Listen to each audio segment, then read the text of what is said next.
makosana pomwe boma komanso anthu akufuna kwabwino kakangalika kuthamangathamanga kuti asamuse nzika za dziko la Malawi kuchoka dziko la South Africa posatira ziwawa komanso nkhanza zimene nzika za dziko la South Africa zikuchitira nzika za maiko ena kuphatikizapo Malawi amenewa abweranso malipoti kunena zona kuti anthu amenewa akasamusidwa akubwerera kumuzi ku Malawi akungokhala masabata ena mwa iwo ndi kuti akutembenukanso kumabwerera ku dziko la South Africa motsatsatanso ndondomeko newezi nkhani zake zovuta makosana akumatilole kufotokozeni bwinobwino nkhani yonse imene kuyendera cholinga choti tithe kuyitsata bwinobwino ambiri tuti kutsatira bwino kuti ziwawa zimene zikuchitika zimene South Africa zinayamba mbuyo mu mwezi wa April komano zinapanga escalate mwezi umene wa May posatiranso ultimatum yomwe magayizi amene amasogolera zionesero zimenezi aja amene amazitchula kuti ma vigilantes achina machi dodula operation titi anyamata toduka mito ngati achinangizwe mchuno achinaphakeo thakati ndena otero awo tikatsata bwinobwino magulu amenewa anayamba kupita malo amene Malawi amagwira ntchito komanso nzika za maiko ena kukasokoneza kumeneko komanso anayamba kulowa m'makwalala mmene anthu amenewa amakhala zimene zinapangisa zonena kuti nzika za maiko ena zithawe kupitato makampu ndi cholinga choti akapeze mwayi wa mayendedwe kuti maiko akwawo awasamuse anthu amenewa azibwerera kumaiko akwawoko kophatikizapo Amalawi ene ake ambiri tikuyitsata bwino kuti anthu anapita makampu osiyanasiyana ena anali ku Cheodu msite ku Durban kuja ena anali ku Gansbaai ndi pamene boma linayamba kuwasamusa anthu amenewa amapitisa kumuzi ku Malawi mwezi umenewo wa May chaka chimene cha 2026 kohoti yoyamba inanyamuka kupita kumuzi ku Malawi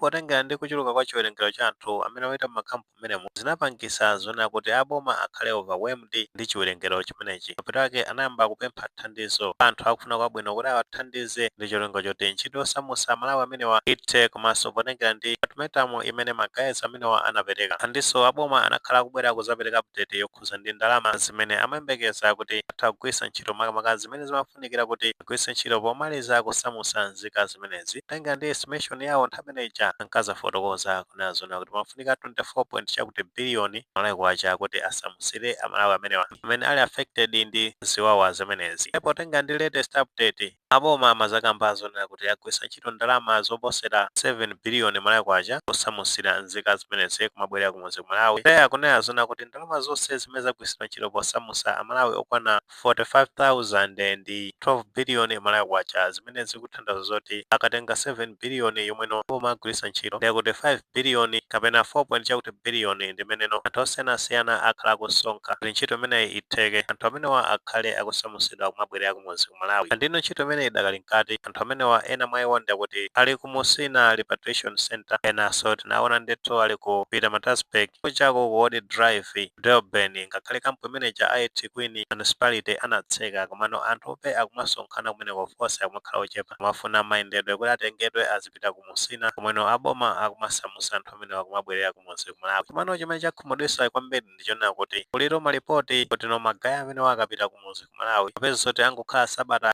ndi kuti sabata ziwiri akutembenukanso kumabwerera ku dziko limene la South Africa potengera ndi article imene magayizi a National Publication alemba akufotokoza kunena zona kuti anafufuza bwinobwino nkhani yokhuza ndi mkulu wina wake yemwe anachoka ku dziko la South Africa kupita kumuzi ku Malawi pa programu imene boma akusamusa nzika zimenezi ndipo ada amenewo zina lawo ndi a Shukrani Musa amachoka mmudzi wa Maluma kwati Msanama boma la Machinga ndi akunena zona kuti iwo anafika mwezi wa May anali mu kohoti yoyambirira ija ndi atafika kumuzi ku Malawi napeza zoti anangokhala masabata ochepa inakono ndi kutembenuka kumabwereranso ku zimene la South Africa ndi pamene tikuyankhula pano ndi kuti ali mu Johannesburg kuthamangathamanganso ndi mmene nkhani zake zikuyendera ndino the sad part ndiyonena kuti anthu amenewa kumabwereranso in large numbers potengeranso ndi latest update imene mkulu wina wake wapereka mkulu ameneyo amayendesa truck nzika ndithu ya dziko la Malawi dzina lake ndi Victor Majamanda Chimtika iyeyo akuti wakhala kanthawi akudikira kuti ampange clear pa boda pa Nyamapanda boda ija imene pakati pa Mozambique ndi Zimbabwe ali pamene popo akuti amaona Amalawi ochuluka kwambiri otena mwewa anayankhula nawo mafunso awiri atatu pena mafotokoza kuti ifeyo ndati tikubwereranso ku dziko limene la South Africa kwasakasakaso mwayi wa ntchito apita kumuzi ku Malawi kuona kuona kuti palibe tsogolo lina lililonse chifukwa chake tikubwereranso kumapita ku dziko limene la South Africa ndiye mufotokoza kwake amufotokoza zona kuti Amalawi amene akudusa pamene popo ndi oti opitirira 100 pa tsiku nkhani zovuta kwambiri makamaka polingalira angopitaso ndalama zimene zigwiritsidwa ntchito posamusa anthu amenewa then wezoti angopita kumeneko ngokhala nthawi yochepa akutembenukanso kumabwerera. At least anakhalako nthawi kudikira kuti no situation ikhale calm komanso mwina ndikupanga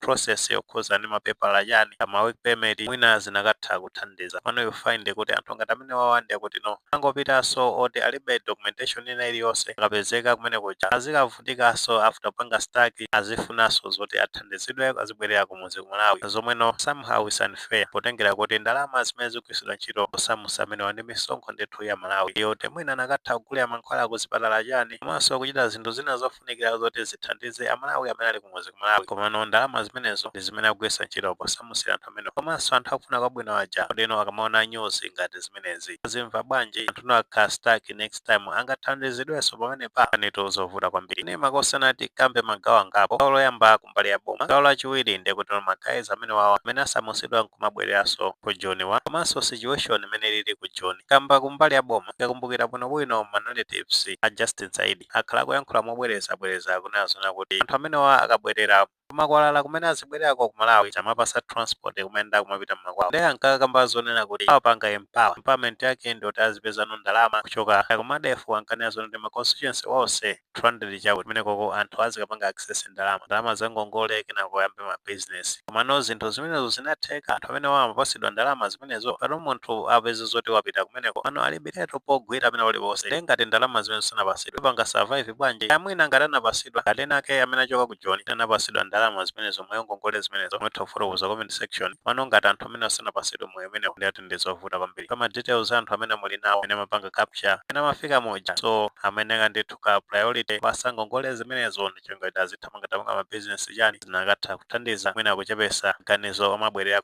mapitaso kudziko kumene Africa topa anthu amatha kuyankhula mano ukanikanso kwanirisa leka yaboma amadikira kuti khale ndi appropriate time mano ndi mene situation ili amene akuthandizidwa mwansangansanga amagayeso amene tinapempha ma transport apa so umunthu force pozindikira zona kuti zinthu mwina zikuvuta pa ground mabe potenga ndi period komanso zimene zikuchitika ku kumene Africa situations zake mgwadziwa bwinobwino pano pamagayeso amene jasisoda nasiya akuyendabe khomo ndi khomo pano apanga shift akupita kwa anthu olemba ntchito akavotesa kumene kupangira kwa amene sinathe kuona zimene zikuchita pa ground then toneka footage kamene kakonesa zona kuti magaye amene wa machi akulimba nato ndi anthu olemba ntchito nakolipiteni nkhani.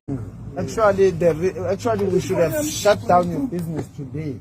Yeah. Yes, and we are capable to do so. Okay. To shut down your business, but we want to hear from you once more again. We want you to lie to us once. So let's see, hear your lies. What are your lies? Yeah. Because you are always lying to us. But lie to us for the last time now. Lie to us for the last time now. What are your lies today? There's no lies. Okay. What lies that I give Tell you? us the truth. What truth? What happened with the service of our own people here? What do you mean service? The ones that we gave you. Yes, I told you I was going to phone you. But there's no openings now. It becomes open. Where are those foreign nationals who are working here? I don't know. Why don't you go and ask them where they are? I don't know. No, don't tell us you are wrong. So tell us the truth. We are not here to play. There's no opening. If there's opening, What happened to the positions the foreign nationals who are working for? they already taken. You promised By locals. Locals from where? I don't know from where. They locals. Okay, my brother, I want to declare to you a statement. On Monday, we'll stop your operation here. In front of the police, we are telling you. Never said we have never told you. We are telling you we are coming with the full force of the community to stop this branch because of your bad attitude. And I know you've been giving my colleagues bad attitude. But me, I'm different. I'm Sfiso. You understand? I'm different. So if you've got something to talk nice now. Sufisa, listen to me very nice. When you guys were walking out, you guys already threatened that you guys were going to close the shop down. It's not a threat. No, Let me tell you. President, why are you, as leadership of the country, are quiet about this vigilante group that are waking up in the morning every day and beating Africans? Yes. Uzofika uthini kula manye ama-African countries, Deputy President, because we are very quiet as a country. Yes. We are very quiet as an executive. Police are not doing anything.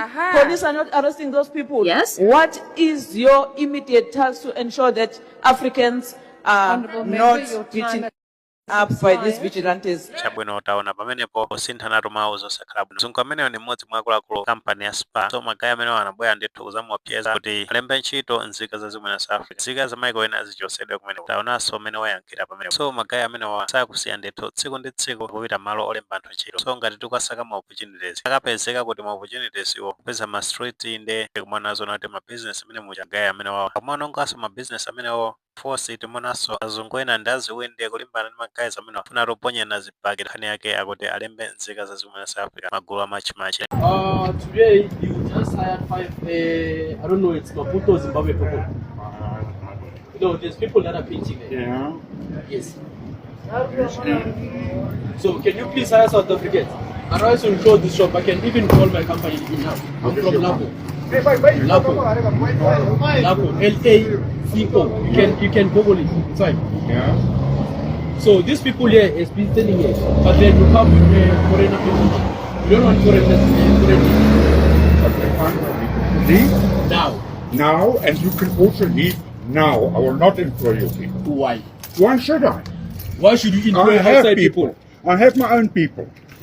Outside people, foreigners. No, South Africans. But then the ones that are working here are. And That don't can shout, please. don't shout at me. Don't shout at You me. started shouting at me. No, don't shout at me.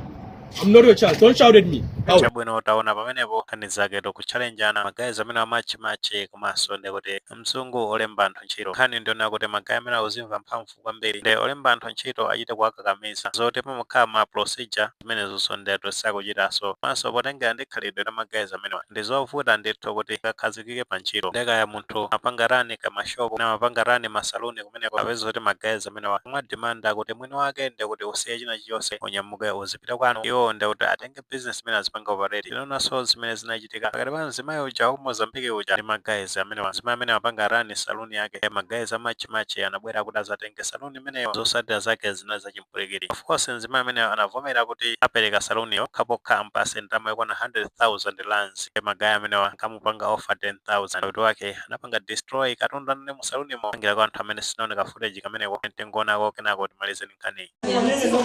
Lalanda angizokumela indaba yokudlala amagame. Hayi amagame siyakibhizi. Okay, khipha izinto zenu lethi isikhe sasebhekile. Nifuna nifonele lo bhuti abuya Ubhuti wenza? Khipha. Man, ubhuti uphethe isikhe.